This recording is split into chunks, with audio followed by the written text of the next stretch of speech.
আসসালামু আলাইকুম দর্শক, স্বাগত জানাচ্ছি আরটিভির দুপুরের সংবাদ। দর্শক, জাতীয় প্রেস ক্লাবে মুক্তিযোদ্ধা সমাবেশে বক্তব্য রাখছেন বিএনপি মহাসচিব মির্জা ফখরুল ইসলাম আলমগীর। আমরা সরাসরি চলে যাচ্ছি সেখানে। এই বিষয়ে আর কথা বলতে চাই না, আমি একটা কথা বলতে চাই ভাই, যে অত্যন্ত কঠিন একটা সময় আমরা পার হচ্ছি। এই সময়টা আমাদের জন্য একটা পরীক্ষা, যেখানে কতটা ধৈর্য ধরে আমরা এই সময়টা পার করতে পারি, নির্বাচনটা করতে পারি। এখানে বিভিন্ন শক্তি, প্রধান উপদেষ্টা নিজেই বলছেন যে কোনো সময় হামলা হতে পারে। পরিষ্কার করে বলা উচিত ছিল যে হামলা কোত্থেকে আসবে, কারা করবে, বলা উচিত ছিল জাতিকে। জাতি প্রস্তুত আছে যে কোনো হামলা প্রতিরোধ করতে। বন্ধুগণ, এই কথাগুলো আমরা এই জন্য বলছি যে এই হামলা আপনার ভয় দেখে এই দেশের মানুষকে কখনো পরাজিত করা যায় না। খুব পরিষ্কার করে বলতে চাই, এই দেশের মানুষ গণতন্ত্র চায়, গণতান্ত্রিক একটা ব্যবস্থা চায়। আর একটা জিনিস পরিষ্কার করে বলতে চাই, আজকে ভারতে বসে হাসিনা তিনি বিভিন্ন মিডিয়াকে ইন্টারভিউ দিচ্ছেন। একবারের জন্যও তিনি অনুশোচনা পর্যন্ত প্রকাশ করেনি। তাকে সাংবাদিকরা জিজ্ঞেস করেছিল, তুমি কি অ্যাপোলজি চাইবে, মাপ চাইবে এর জন্য, তোমার কর্মকাণ্ডের জন্য? সে বলছে, না, আমি কোনো অ্যাপোলজি চাইব না। সেই মহিলা, সেই ব্যক্তি আজকে অপপ্রচার চালাচ্ছে ভারতে বসে। ভারত সরকারকে খুব পরিষ্কার করে আমরা বলতে চাই যে হাসিনাকে আপনারা বাংলাদেশে ফেরত দিন, এবং তার যেখানে বাংলাদেশের আইনে যে বিচারের মুখোমুখি তাকে হবে, সেই বিচারের মুখোমুখি করার ব্যবস্থা করে দিন। সব সময় বাংলাদেশের বিরোধিতা করবেন না, মানুষের বিরোধিতা করবেন না, বাংলাদেশের মানুষ সেটা মেনে নেবে না। আমি শেষ করতে চাই এই কথা বলে, বন্ধুগণ, আপনারা সবাই মুক্তিযোদ্ধা, আমরা লড়াই করে যুদ্ধ করে দেশ স্বাধীন করেছেন, এবং সেই জন্যই এই দেশ টিকে আছে। আজকে যে যাই বলুন কথা, আপনাদের যুদ্ধই ছিল এই দেশের মূল আপনাদের প্রতিষ্ঠার মূল কথা। সুতরাং এই দেশকে রক্ষা করার দায়িত্ব আপনাদের আছে। আজকে যে সমস্ত শত্রুরা দেশকে ধ্বংস করবার জন্য, দেশের মানুষকে আরো বিপদে ফেলার জন্য বিভিন্ন চক্রান্ত করার চেষ্টা করছে, আমরা জনগণকে সঙ্গে নিয়ে শহীদ প্রেসিডেন্ট জিয়া রহমানের সমস্ত চক্রান্তকে ব্যর্থ করে দেবো ইনশাআল্লাহ। দেশে গণতন্ত্র প্রতিষ্ঠা করবো ইনশাআল্লাহ। এই কথা বলে দর্শক, এতক্ষণ দেখছিলেন বিএনপির মহাসচিব মির্জা ফখরুলের বক্তব্যের অংশবিশেষ। চলে যাচ্ছে পরের সংবাদে। জুলাই সনদ দেশের জনগণের কোনো প্রয়োজন নেই। বাংলাদেশে মানুষের প্রয়োজন একটি সুষ্ঠু নির্বাচন, যার মাধ্যমে দেশের মানুষ তাদের প্রতিনিধি নির্বাচন করতে পারে। জাতীয় প্রেস ক্লাবে মুক্তিযোদ্ধা সমাবেশে কথা বলেন বিএনপির স্থায়ী কমিটির সদস্য মেজর হাফিজউদ্দিন আহমদ। সে সময় তিনি বলেন, ক্ষমতায় যাওয়ার জন্য একটি ধর্মভিত্তিক রাজনৈতিক দল দেশে বিশৃঙ্খলা করছে। ষড়যন্ত্র মোকাবেলায় কঠিন প্রতিরোধ গড়ে তোলা হবে। মুক্তিযুদ্ধকে হেয় করা হলে বিএনপি প্রতিহত করবে বলেও জানান বিএনপির এই সিনিয়র নেতা।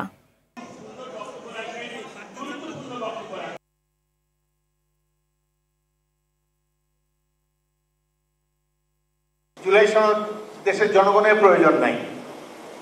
জুলাই সনদ হয়তো কিছু কিছু ব্যক্তি যারা এখানে উপদেষ্টা হয়েছেন, যারা ভবিষ্যতে বাংলাদেশে বসবাস করতে গেলে অনেক প্রশ্নের সম্মুখীন হবেন, তাদের জন্য হয়তো এই জুলাই সনদের প্রয়োজন আছে। বাংলাদেশের প্রয়োজন একটি নির্বাচন যেখানে সুষ্ঠু হবে এবং যেখানে একটা জনগণ একটি প্রতিনিধিদের নির্বাচিত করতে পারবে। আমরা আশা করব আগামীতে একটি জাতীয় সংসদ নির্বাচন সুষ্ঠুভাবে সম্পাদিত হবে। এই নির্বাচনে যারা বিজয়ী হবেন, জনগণের প্রতিনিধি হবেন, তারাই জুলাই সনদকে সমর্থন করবেন। জুলাই জাতীয় সনদ বাস্তবায়নের সুপারিশ ঘিরে উত্তপ্ত হয়ে উঠেছে রাজনীতির মাঠ। সুপারিশে গণভোটের জন্য জুলাই সনদের যে কপি সংযুক্ত করা হয়েছে, সেখানে নেই নোট অব ডিসেন্ট। ফলে বেঁকে বসেছে বিএনপি। কমিশন ও সরকারের বিপক্ষে অনৈক্য সৃষ্টির অভিযোগ তুলেছে দলটি। সরকারের কাছে এভাবে উপস্থাপন করা সঠিক হয়নি বলে মন্তব্য বিশেষজ্ঞদের। খান আলমিনের রিপোর্টে দেখুন এরই বিস্তারিত।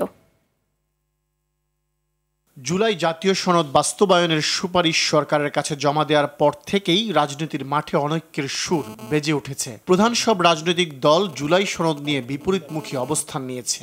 নতুন করে দেশে একটি রাজনৈতিক সংকট তৈরি করার অপপ্রয়াস।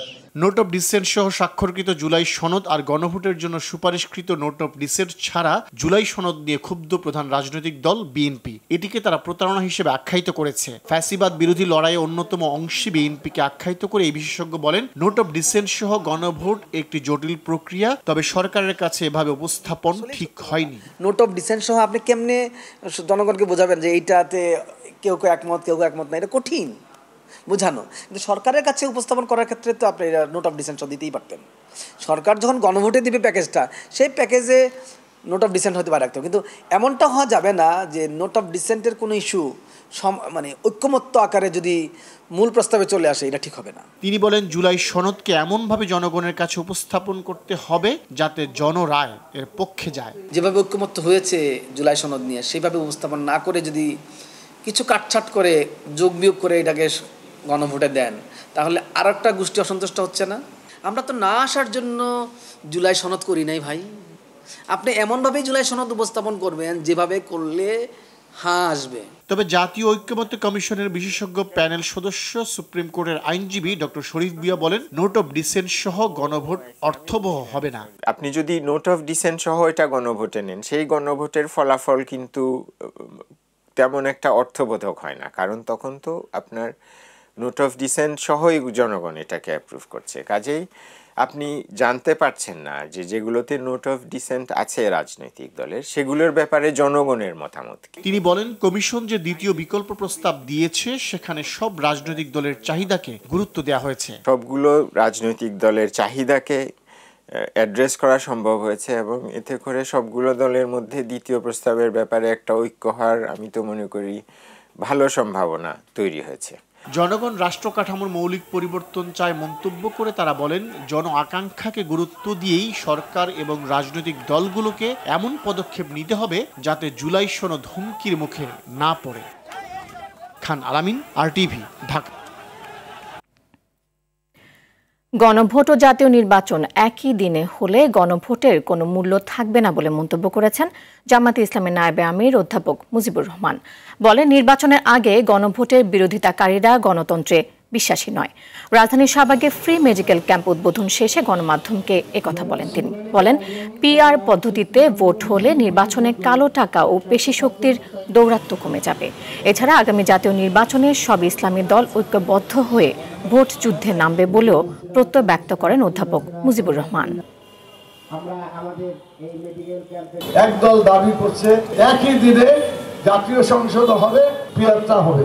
আচ্ছা, আপনারা বলেন, যদি দলে দলে পার্থক্য হয় যে আমরা এটা মানি এটা মানি না, সমাধান করা কি জনগণের কাছে আসলে ঠিক হবে না? গণভোট দিতে হবে, জনগণ যেই পক্ষে থাকবে সেটাই চালু হবে। কিন্তু যারা গণভোটকে চাই না, তার মানে হচ্ছে গণতান্ত্রিক চেতনা তারা হারিয়ে ফেলেছে। সেই গণভোটের মর্যাদা প্রতিষ্ঠা করলে সমস্যার সমাধান হবে। দেশি বিদেশে 11টি অস্ত্র এবং বিপুল গোলাবারুদ সহ 8 জনকে গ্রেফতার করেছে র্যাব। নরসিংদীর রায়পুরা থেকে শুক্রবার তাদের গ্রেফতার করে র্যাব 11। সকালে কারওয়ানবাজার র্যাব মিডিয়া সেন্টারে সংবাদ সম্মেলনে জানায়, চর দখল, বাজার দখল ও আধিপত্যকে কেন্দ্র করে এই এলাকায় প্রতিনিয়ত সংঘর্ষের ঘটনা নিয়ন্ত্রণে ব্যবহার হয় এসব অস্ত্র। পার্শ্ববর্তী দেশ থেকে অস্ত্র তৈরির সরঞ্জাম এনে দেশে অস্ত্র তৈরি করা হতো বলেও জানায় র্যাব। দেশের নৌপথ অরক্ষিত থাকায় নৌপথেই অস্ত্রগুলো সহজে দেশে আনা হতো। র্যাব 11-এর অধিনায়ক জানায়, গোপন তথ্যের ভিত্তিতে রাতভর অভিযান চালায় র্যাব। গ্রেফতারকৃতদের সঙ্গে এখনও রাজনৈতিক দলের সম্পৃক্ততা পাওয়া যায়নি। এছাড়া নারায়ণগঞ্জে আলোচিত ত্বকী হত্যা মামলা তদন্ত শেষ হয়েছে বলেও জানায় র্যাবের এই কর্মকর্তা।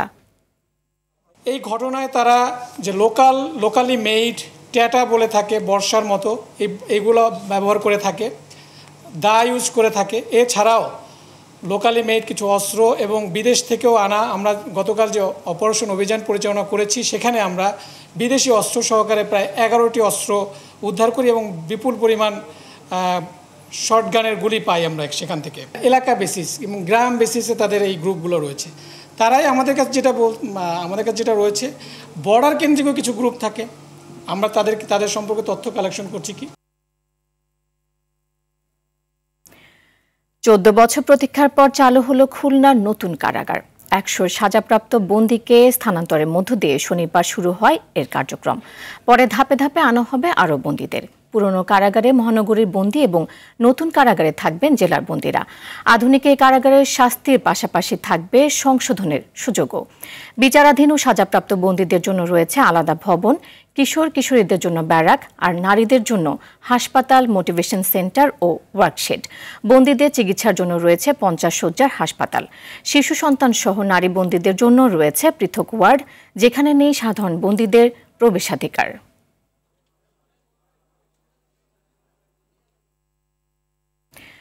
অনুমোদিত টাঙ্গুয়া এক্সপ্রেস ট্রেন চালু সহ 8 দফা দাবিতে অবস্থান ও অবরোধ করেছে ঢাকায় বসবাস করা সিলেটবাসী। সকালে রাজধানী মগবাজার রেল গেটে তারা এই কর্মসূচি পালন করেন। এ সময় ঢাকা থেকে ছেড়ে যাওয়া সিলেটের জয়ন্তিকা এক্সপ্রেস ট্রেন থামানোর চেষ্টা করেন তারা। পরে ট্রেনটি না থামায় রেল লাইন অবরোধ করেন তারা। এতে অগ্নিবীণা এক্সপ্রেস ট্রেনটি আটকে যায়। পরে পুলিশ তাদের রেল লাইন থেকে সরিয়ে দিলে ট্রেন চলাচল স্বাভাবিক হয়। এ সময় সেখানে পুলিশের সঙ্গে ধস্তাধস্তির ঘটনা ঘটে। আন্দোলনকারীরা অবিলম্বে নতুন ট্রেন চালু সহ 7 দফা দাবি বাস্তবায়ন না হলে রেল ভবন ও যমুনা ঘেরাও কর্মসূচির হুঁশিয়ারি দেন। আগামী দিন যদি আমাদের দাবি পূর্ণ না হয়, আমরা টোটাল সিলেট বিভাগ থেকে শুরু হবে যে অবরোধ, এবারে একবার টোটাল বাংলাদেশকে আমরা অবরোধ করবো ইনশাআল্লাহ। ঢাকা আরিচা মহাসড়ক 4 লেনে উন্নীত করা হলেও তার সুফল থেকে বঞ্চিত হচ্ছে পরিবহন চালক, যাত্রী ও পথচারীরা। মহাসড়কের উপর এবং সার্ভিস লেনে অবৈধ পার্কিং এবং মহাসড়ক ঘেঁষে গড়ে ওঠা গ্যারেজগুলো দৌড়াতে বেড়েছে যানজটের ভোগান্তি, বেড়েছে দুর্ঘটনার সংখ্যাও। এক্ষেত্রে প্রশাসনের নীরব ভূমিকায় হতাশ সচেতন মহল সহ স্থানীয়রা। সাভার থেকে জিয়াউর রহমান জিয়ার পাঠানো তথ্যচিত্রে বিস্তারিত জানাচ্ছেন আবরার মাহি। রাজধানী ঢাকার সঙ্গে দেশের উত্তর ও দক্ষিণ পশ্চিমাঞ্চলের সাথে গুরুত্বপূর্ণ সংযোগ পথ ঢাকা আরিচা মহাসড়ক। প্রতিদিন এই সড়কটি দিয়ে বিভিন্ন জেলায় চলাচল করে হাজার হাজার যানবাহন। তবে ব্যস্ততম এই সড়কটির উপর এবং দুই পাশে অবৈধভাবে বাস ট্রাক সহ যানবাহন পার্কিং করে রাখার ভোগান্তি নিত্যদিনের।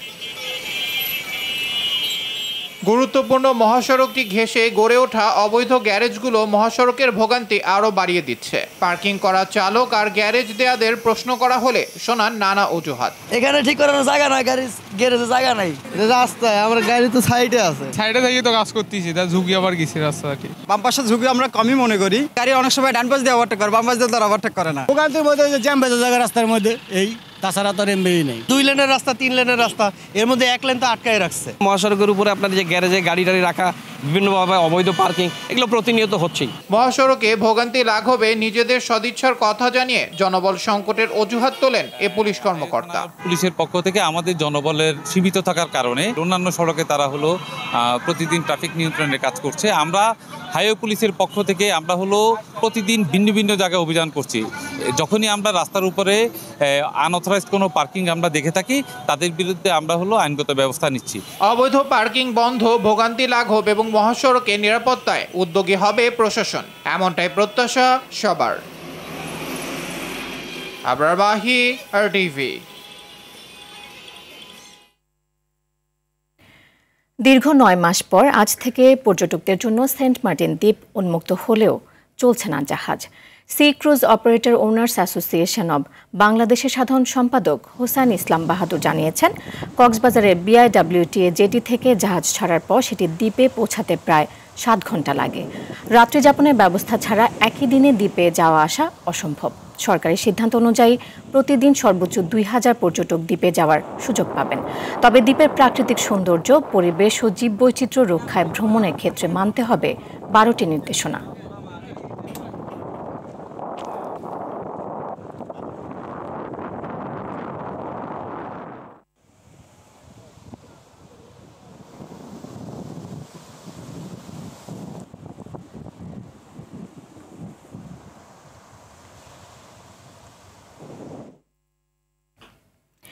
প্রতিদিনই বাড়ছে ডেঙ্গু আক্রান্তের সংখ্যা। বিভিন্ন জেলায় হাসপাতাল ও ক্লিনিকগুলোতে দিনে ভর্তি হচ্ছেন 20 থেকে 30 জন। এসব জেলার সিটি কর্পোরেশন অ্যাডিস নিধন কর্মসূচি শুরু করলেও অপ্রতুল বলছেন অনেকে। এই কার্যক্রম বাড়ানোর পাশাপাশি সচেতনতা তৈরির তাগিদ তাদের। প্রতিনিধিদের পাঠানো তথ্যচিত্রে আরও জানাচ্ছেন সাকিব আল হাসান। চলতি মাসে ময়মনসিংহ মেডিকেল কলেজ হাসপাতালে ডেঙ্গু আক্রান্ত হয়ে হাসপাতালে ভর্তি হয়েছেন 7 শতাধিক রোগী। 40 শয্যার ওয়ার্ডে বর্তমানে ভর্তি আছেন 2 থেকে 3 গুণ রোগী। শয্যা না পেয়ে অনেকে চিকিৎসা নিচ্ছেন মেঝেতে। এ পর্যন্ত হাসপাতালে চিকিৎসাধীন অবস্থায় মারা গেছেন 12 জন। ডেঙ্গু আসলে ডে বাই ডে বাড়তেছে। হাসপাতালে প্রায় আজকে পর্যন্ত 79টা পেশেন্ট ভর্তি আছে। ছুটিতে দেখা যায় ভর্তির সংখ্যা বেশি, অর্থাৎ রোগী গ্রেজুয়ালি বাড়ছে। বরিশাল বিভাগীয় স্বাস্থ্য অধিদপ্তরের তথ্য মতে গত বছর বরিশাল বিভাগে ডেঙ্গু শনাক্ত হয় 8,773 জন। এর মধ্যে মৃত্যু হয়েছে 64 জনের। চলতি বছরের এ পর্যন্ত ডেঙ্গু আক্রান্ত হয়েছে 15,578 জন। এর মধ্যে মৃত্যু হয়েছে 35 জনের। আগামী মাসের শুরুর দিকে আক্রান্তের সংখ্যা আরও বাড়তে পারে। আইসিইউ বেড বাড়ানো সহ জনবল সংকট মোকাবেলায় কাজ করার কথা বলছেন হাসপাতাল পরিচালক। আমি আইসিইউটা ডেভেলপ করার চেষ্টা করছি। যদি আমাদের ইন্টেন্সিভে আনতে পারি, কিছু লোক ট্রেনিং করে আনবো, তখন হয়তো কিছুটা কমবে। বাট এটা কিন্তু নিলে আনতে গেলে আপনাকে রোগীকে আর্লি ইন্টারভেনশন করতে হবে। চলতি বছর বরগুনায় ডেঙ্গু আক্রান্ত হয়ে হাসপাতালে ভর্তি হয়েছে মোট 8,012 জন। এর মধ্যে সুস্থ হয়ে বাড়ি ফিরেছেন 7,878 জন। মারা গেছেন 134 জন। নেই পর্যাপ্ত চিকিৎসক, ওষুধ ও শয্যা। হাসপাতালের বারান্দা ও সিঁড়িতে বিছানো হয়েছে রোগীর বেড। অপরিচ্ছন্ন টয়লেট আর ভাঙা দরজায় কাপড় টানিয়ে কোনো মতে ব্যবহার করছেন রোগীরা। যদি টাকা দেওয়া হয়, যদি বলে যে টাকা দেবো, তাহলে একটু পরিষ্কার করে দিয়ে যায়, তা নাহলে সাইড থেকে কুড়াই নেবে, পাশে আসবেই। ঝালকাঠিতে গত দুদিনে নতুন করে আক্রান্ত হয়েছে 15 জন। চলতি বছর সদরসহ জেলার 4টি সরকারি হাসপাতালে ভর্তি হয়েছে 5 শতাধিক রোগী। এদের মধ্যে বর্তমানে চিকিৎসাধীন আছেন 15 জন। সুস্থ হয়ে বাড়ি ফিরেছেন বাকিরা। সাকিব আল হাসান, আরটিভি। দীর্ঘদিন ধরে বন্ধ টাঙ্গাইল জেনারেল হাসপাতালে ইনসেনটিভ কেয়ার ইউনিট আইসিইউ সেবা। এতে চরম ভোগান্তি পোহাচ্ছেন জেলার বাসিন্দারা। করোনা মহামারীর সময় এটি স্থাপন করা হয়েছিল। ব্যবহার না করায় বিকল হয়ে পড়েছে এর কোটি টাকার সরঞ্জাম। জরুরি সময়ে চিকিৎসা না পেয়ে ক্ষুব্ধ সেবা প্রত্যাশীরা।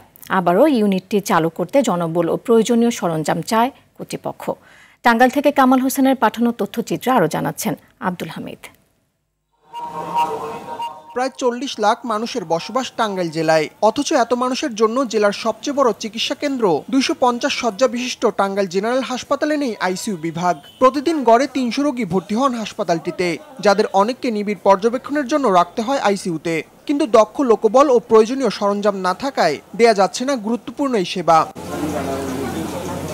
করোনার সময় 10 শয্যার একটি আইসিইউ স্থাপন করা হলেও পরবর্তীতে জনবল সংকটে ইউনিটটির কার্যক্রম চলমান রাখা যায়নি। দীর্ঘদিন ব্যবহার না করায় বিকল হয়ে যাচ্ছে সেখানকার অনেক সরঞ্জাম। দ্রুত ইউনিটটি চালুর দাবি সেবা প্রত্যাশীদের। করোনার সময় কিন্তু আইসিইউর ব্যবস্থা ছিল, করোনার শেষে সেটা বন্ধ হয়ে গেছে অলরেডি। কেন বা কি জন্য এটা আমরা জানি না, হয়তো বা জনবলের অভাব। আমাদের এখান থেকে ঢাকা রিফার করতে করতে দেখা যায় আমাদের রুগীটা মারা যায় বা অন্য একটা সমস্যা আমরা পড়ে যাই। অর্থের কারণে আমরা ঢাকা নিয়ে চিকিৎসা করতে পারি না। সেই হিসাবে আমাদের জেলায় যদি এইটা থাকে আমরা অনেক উপকৃত। আইসিইউর ব্যবস্থা করে তাহলে এই রোগীগুলা, এই গরিব মানুষগুলা এখানে চিকিৎসার ব্যবস্থা পাবে। সরকারের কাছে আমাদের এই আকুল আবেদন।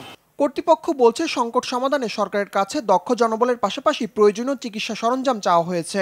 এমনি জনবলের স্বল্পতা, তারপরে ডক্টরের স্বল্পতা, এইসব কারণে আমাদের আইসিইউতে সেবা দেওয়ার অসম্ভব হয়ে পড়ে। আমাদের ঊর্ধ্বতন কর্তৃপক্ষের সাথে আমরা যোগাযোগ করেছি এবং স্যার আমাদের আশ্বস্ত করেছেন যে এই কিছুদিন আগে বেশ কিছু কনসালটেন্ট নিয়োগপ্রাপ্ত হয়েছেন, কিছু কনসালটেন্ট পাবো এবং পেলে আমরা 10 শয্যার আইসিইউটা আমরা চালু করতে পারবো ইনশাল্লাহ। দ্রুত আইসিইউ সেবা চালু করে দুর্ভোগ লাঘবের দাবি ভুক্তভোগী টাঙ্গাইলবাসীর। আব্দুল হামিদ, আরটিভি। বরগুনায় জেলেদের জালে ধরা পড়ছে পর্যাপ্ত ইলিশ। এতে পাথরঘাটা মৎস্য অবতরণ কেন্দ্রে বেড়ে চলেছে ইলিশের সরবরাহ। চলতি মৌসুমে বন্যা ও ঘূর্ণিঝড়ের কারণে প্রধান মৌসুমে তেমন ইলিশ ধরা না পড়লেও হঠাৎ করে জেলেরা ট্রলার ভর্তি ইলিশ নিয়ে ঘাটে আসছেন। তবে দাম বেশি বলে অভিযোগ ক্রেতাদের। প্রতিমণ 1 কেজি বা এর বেশি ওজনে ইলিশ বিক্রি হচ্ছে 1,10,000 থেকে 15,000 টাকায়। 8 থেকে 900 গ্রাম ওজনের ইলিশ 80,000 এবং 500 থেকে 700 গ্রামের 500 থেকে 50 থেকে 60 হাজার টাকায় বিক্রি হয়। এছাড়াও জাটকা ইলিশ বিক্রি হয় প্রতি মণ 20 থেকে 27 হাজার টাকায়। হঠাৎ করে বিএফডিসি ঘাটে ইলিশ আসায় এ যেন হতাশার মধ্যেও আশার আলো দেখছেন ট্রলার মালিকরা।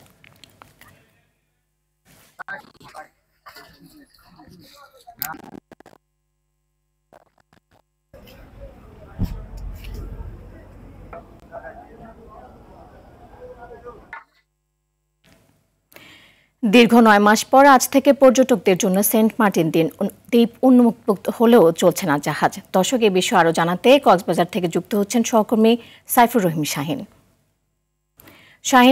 সেন্ট মার্টিন উন্মুক্ত হলেও চলছে না জাহাজ, তো এই বিষয়ে পর্যটকরা কি বলছেন জানাবেন আমাদের। হ্যাঁ নীরা, আমি এই মুহূর্তে রয়েছি আজকে যেখান থেকে জাহাজ সেন্ট মার্টিন যাওয়ার কথা কক্সবাজার শহরের নুনিয়াছড়া বিএডব্লিউটি এর ঘাটে আমি এখন রয়েছি। আপনি দেখতে পাচ্ছেন আমার ঠিক পেছনে জাহাজ আছে, যেটা কর্ণফুলী যেটা সেন্ট মার্টিন যাওয়ার কথা ছিল, কিন্তু আজকে জাহাজ মালিক কর্তৃপক্ষের সিদ্ধান্ত অনুযায়ী আজকে থেকে সেই জাহাজ যাবে না, যেহেতু সেন্ট মার্টিন আসতে একদিনের মধ্যে নভেম্বরের মাসে যাওয়া আসা করতে পারবে, রাত্রি যাপন করতে পারবে না, সে ধরনের 12টি নির্দেশনার মধ্যে সরকারের একটি নির্দেশনা ছিল সেটি। সে কারণে জাহাজ মালিক কর্তৃপক্ষ আজকে থেকে এই নভেম্বর মাসটা পুরো মাসটা জাহাজ না চালানোর সিদ্ধান্ত নিয়েছে। তবে ডিসেম্বর এবং জানুয়ারি মাস যেহেতু রাত্রি যাপনের সুযোগ রয়েছে সেন্ট মার্টিনে, সেক্ষেত্রে সেখানে ডিসেম্বর এবং জানুয়ারি মাসে জাহাজ চলাচল করবে সে ধরনের সিদ্ধান্ত নিয়েছে। তবে যে ট্যুরিজম বোর্ডের যে কোন পর্যটক চাইলে টিকিট কেটে সেন্ট মার্টিন যেতে পারবে এবং সেটা জেলা প্রশাসক আব্দুল মান্নান আমাকে জানিয়েছেন। তবে জেলা প্রশাসক আরো জানিয়েছেন যে জাহাজ মালিক কর্তৃপক্ষ যারা আছেন তাদের সাথে তিনি যোগাযোগ রাখছেন এবং যে কোনো মুহূর্তে নভেম্বর মাসে জাহাজ ছাড়ার বা যাত্রী বহন করার সুযোগ থাকছে কিনা সে বিষয়ে তাদের সাথে আলাপ আলোচনা চলছে। যে এটা যদি আলোচনা ফলপ্রসূ হয় তাহলে সেক্ষেত্রে নভেম্বর মাসের যে কোনো সময়ও জাহাজ যেতে পারে সেন্ট মার্টিনে, সেই বিষয়ে আমরা নিশ্চিত হতে পেরেছি। তবে পর্যটকদের মাঝে একটা হতাশা আমরা দেখতে পাচ্ছি। আপনাকে অসংখ্য ধন্যবাদ। দর্শক, দুপুরের সংবাদ এ পর্যন্ত। জেলার সংবাদ বিকেল 4:45টায় দেখার আমন্ত্রণ রইল। এতক্ষণ সাথে থাকার জন্য ধন্যবাদ সবাইকে।